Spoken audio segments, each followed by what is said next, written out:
Sobat Sehat RSA UGM, kembali lagi dalam acara TikTok, Tips Informasi Kesehatan. Nah, pada kesempatan kali ini kita kedatangan bintang tamu yang nggak kalah keren dari bintang tamu yang sebelumnya, yaitu Mas Aditya. Ya. Selamat datang, Mas. Iya, Dok. Siap. Nah, jadi Mas Aditya ini salah satu driver ya, Mas, di RSA? Driver, ya. Driver. Nah, Mas, jadi tuh kok akhir-akhir ini tuh kan ada berita lagi tentang kecelakaan, Mas. Yang baru lagi hits-hitsnya itu kemarin kalau nggak salah awal bulan Mei itu ada ceritanya dia tuh bus pariwisata, dia tuh katanya masuk jurang.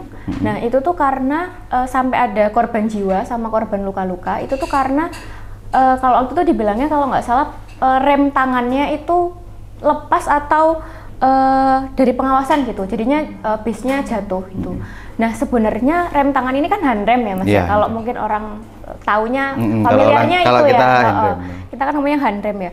Nah, handrem itu tuh sebenarnya kan kalau misalnya udah diparkin gitu, harusnya kan nggak butuh handrem ya, Mas. Berarti handrem ini bahaya nggak sih, Mas, kalau misalnya salah atau penggunaannya atau nggak tahu atau gimana gitu? Sebenarnya untuk masalah handrem ya, Dok. Sepengalaman kita di RSA, untuk handrem itu tergantung situasi dan kondisi atau tergantung tempatnya kita parkir di mana. Kalau misal kita tempat parkir di tempat parkir yang apa ya namanya rata. Atau nggak ada turunan atau tanjakan, sebenarnya di handrem atau nggak di handrem itu tergantung kita mau di handrem atau tidak. Berarti sama aja. Untuk fungsi keamanan sebaiknya di handrem. Oh, untuk fungsi keamanan sebaiknya di handrem di tempat rata atau enggak. Kalaupun nggak di handrem itu berarti harus ada pengawasan. Pengawasan biasanya ada tukang parkir.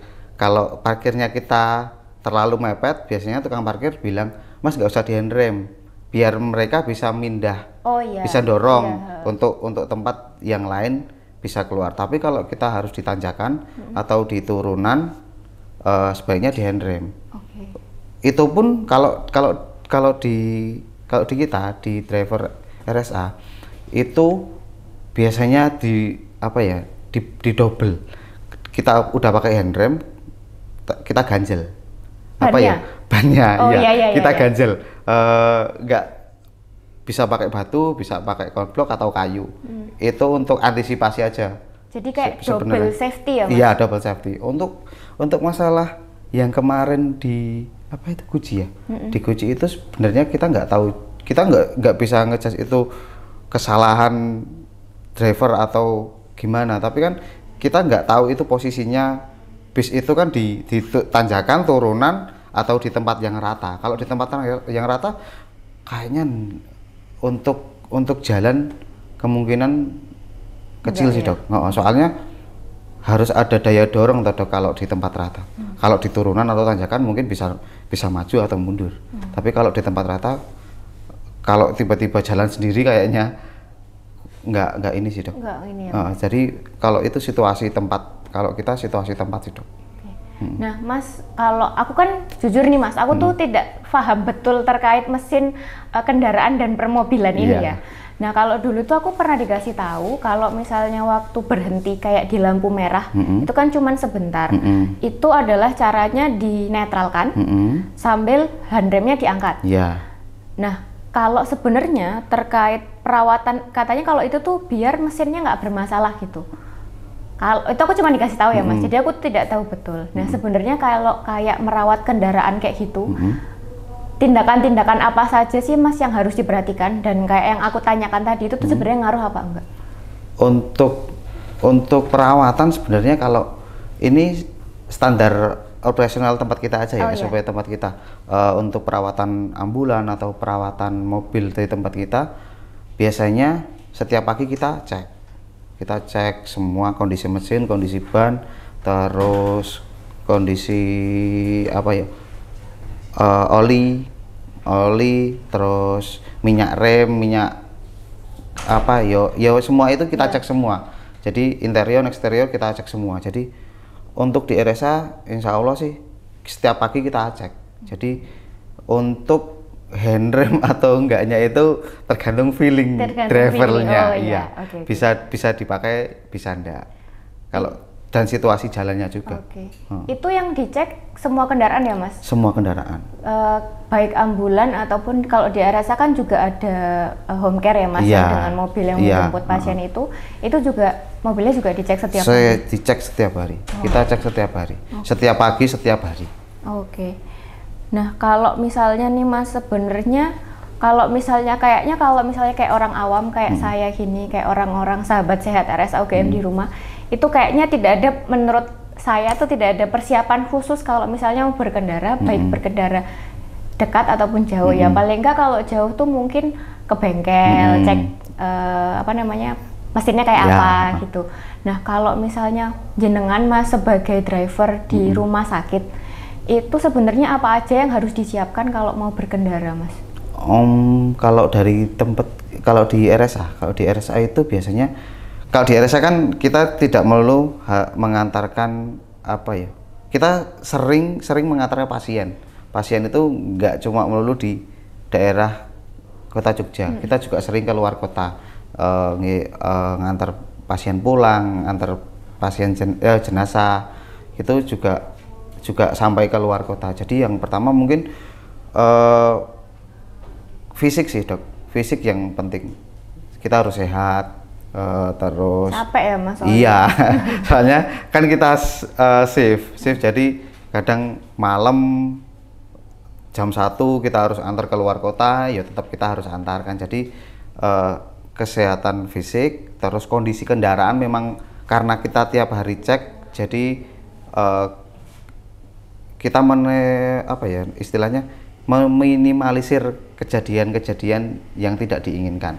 Jadi kalau di RSA sih selalu kita cek dan teman-teman selalu tahu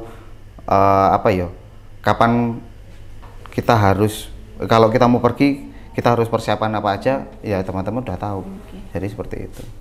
Mas, nah kalau jenengan sendiri itu di RSA khusus untuk driver ambulans atau driver lainnya juga kadang jenengan nyambi juga gitu? Iya, kalau di tempat kita kan ada shift pagi siang malam. Jadi kalau pagi itu biasanya fokus kita tetap ada di ambulans, tapi tidak menutup kemungkinan juga kita nganter ke misal staff kita kan juga punya mobil untuk khusus staff, khusus untuk home care. Jadi tidak selalu di ambulans. Kalau siang dan malam itu memang kita fokusnya ke ambulans.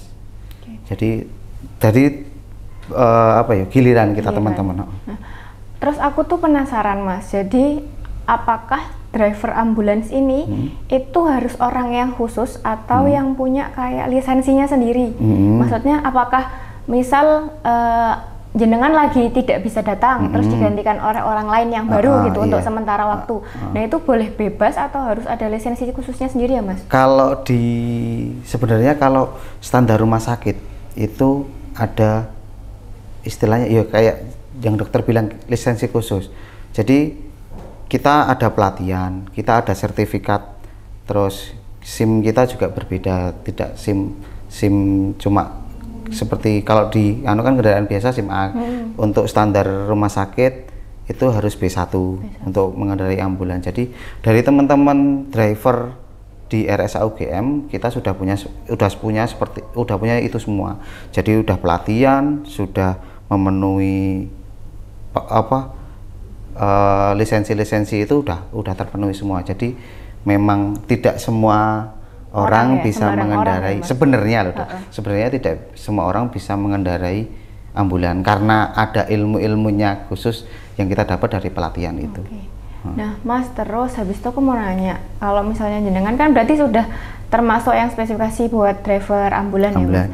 Nah sebenarnya batas kecepatan buat kendaraan itu yang aman berapa? Sama kalau misalnya itu kan kadang ambulan itu kan ibaratnya kita kan maunya cepat sampai ya, cepat sampai dan misalnya kita harus menjemput juga kita segera sampai ke tempat tersebut buat menjemput pasien. Itu tuh juga apakah kalau di ambulans itu ada perbedaannya? Untuk perbedaan kecepatan sebenarnya enggak sih dok. Kita sebenarnya di ambulans juga selalu diskusi dengan perawat dan dokter kalau mau menjemput pasien. Jadi kecepatan kita juga tergantung ini pasien gimana dok? Kalau pasien kegawatan ya tetap kita yang pertama tetap kita agak cepat sih, tapi juga harus memperhatikan sekitar. Jadi nggak harus cepat terus juga. Kalau dokternya bilang mas aman mas, yang penting kita sampai sana nggak kenapa-napa, oke kita ke sana. Jadi kalau dibilang untuk standar kecepatan yuk sama seperti yang lain, kecepatan kita yuk 30 40 km per jam seperti itu. Tapi tergantung situasi dan kondisi. Jadi jarang sih kita ngebut kayak gitu, kecuali memang pasien kita harus rujuk nih dari sini ke misal ke Sarjito. Nah, itu nanti dokternya mas ini harus agak cepat ya mas. Nah, kegawatan ini ya kita tapi sesuai SOP juga, kita tetap harus mematuhi rambu-rambu. Maksudnya yo nggak terus kenceng terus ngawur gitu ya enggak. Soalnya itu kan ada saya tuh lupa tuh waktu itu ada berita atau apa gitu yang ambulans membawa pasien mau dibawa ke rumah sakit kalau nggak salah, itu malah mengalami kecelakaan karena anggapannya supirnya ugal-ugalan gitu loh. Jadinya kan menambah pasien korban lagi gitu loh, jadi double gitu. Makanya saya tuh penasaran gitu. Nah, sebenarnya kalau tadi kan Mas ngomongin SOP ya Mas. Kalau untuk SOP-nya sendiri saat mengantar atau menjemput pasien, kalau di RSA itu seperti apa ya Mas? Kalau SOP untuk pengantaran atau penjemputan dulu dok? Kalau misalnya pengantaran kan berarti dari rumah sakit kita antar ke rumah. Dari rumah sakit pulang. Nah, kalau pulang itu biasanya kita memang seringnya kan dari bangsal ya, dari ruangan kita antar pulang. Itu biasanya nanti kita selesaikan administrasi dan lain-lain, obat dan lain sebagainya, baru kita ngambil ke ruangan. Terus nanti kan di situ kan ada perawat dan dokter, nanti di situ juga kita dijelaskan, keluarga dijelaskan, drivernya sudah dijelaskan nanti bagaimana kondisi pasiennya, terus bagaimana nanti istilahnya ini sakitnya gimana. Jadi kan kita biar tidak salah untuk apa ya istilahnya pengantarannya nanti tidak salah. Misal patah nih fraktur, terus kita kan harus tahu nih frakturnya di mana. Nah kita kan nanti biar nggak gesernya. Jadi kan memang harus ada komunikasi antara driver, terus petugas dari bangsal, perawat dokternya, dan keluarga. Jadi keluarga juga tahu ini nanti drivernya yang ngantar ini, nanti nganunya SOP-nya seperti ini, nanti diantar sampai rumah. Biasanya kita kalau pengantaran hanya dengan driver tanpa perawat dan dokter. Tapi kalau kita penjemputan biasanya kita misal ada telepon nih dok, IGD kita dapat telepon harus menjemput pasien kecelakaan area sini atau di mana. Nah, dari pihak IGD menghubungi driver. Nah, kita siapkan ambulannya, terus kita jalan itu dengan catatan kita dengan perawat dan dokter. Jadi seperti itu. Jadi nggak asal ambulan datang ke situ cuma dengan driver tok, enggak. Kalau di RSA yo dengan perawat dan dokter. Nah, Mas kalau misalnya tadi yang masalah pengantaran, kalau misalnya berarti ada bedanya nggak Mas kalau yang mengantar pasien pulang sama kalau misalnya mengantarkan jenazah itu dengan jenengan juga atau berbeda? Iya. Oke. Itu kita ada bedanya ya semua ambulan seperti itu. Jadi driver di RSA ya kita antar jemput pasien, terus pengantaran jenazah, yaitu semua dilakukan dalam lingkup driver RSA ini semua kita antarkan. Kalau SOP pengantarannya ada bedanya nggak Mas kalau jenazah sama jenazah ini? Kalau jenazah enggak sih dok, biasanya nanti biasanya kalau pengantaran pulang pasien dari bangsal biasanya yang menghubungi dari pihak ruangan atau bangsal. Tapi kalau pengantaran jenazah biasanya nanti dari tim forensiknya yang menghubungi kita. Nanti kan di situ juga dijelaskan nih dok, ini pasiennya bagaimana, infeksius kah, atau COVID kah, atau pasien biasa, dengan sakit biasa, itu nanti dijelaskan juga seperti itu. Jadi memang kita anunya sendiri-sendiri.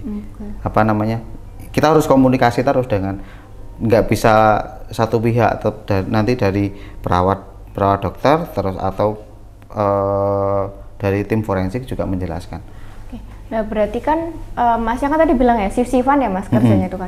Berarti 24 jam 24 ready. jam ready ambulan RSA. Berarti RSA itu kan punya apa Mas namanya sigap ya Mas? Sigap.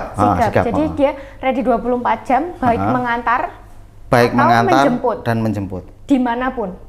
Di area Jogja. Di area maksudnya di area Jogja dimanapun gitu ya Mas. Dimanapun. Siap gitu ya. Iya siap, kita siap. Oke. Aman deh. Nah berarti itu emang kalau misalnya merawat kendaraan tuh memang harus rutin ya Mas. Jadi nggak yang perawatan kita rutin dong. Tiap kalau ingat aja gitu. Kadang kan sok-sokan kalau misalnya kalau saya kan perempuan ya Mas. Kadang tuh kan kayak ya lupa-lupa gitu. Iya. Kalau kita setiap hari karena mobilitas kendaraan kita kan setiap hari juga. Setiap hari dan tidak cuma di Jogja, kita sampai keluar kota juga. Iya, jadi gitu. memang harus seperti itu. Harus dicek soalnya. Biar tidak terjadi kejadian yang seperti itu. Ya. Oke, gitu. siap nih. Terima kasih Mas Aditya atas kesempatannya. Saya banyak menemukan insight-insight baru gitu. Saya karena banyak sekali penasarannya gitu. Sama-sama belajar. Iya betul. Terima kasih ya Mas Aditya. Terima kasih sahabat RSA UGM sudah sampai di akhir sesi ini. Salam sehat, dadah.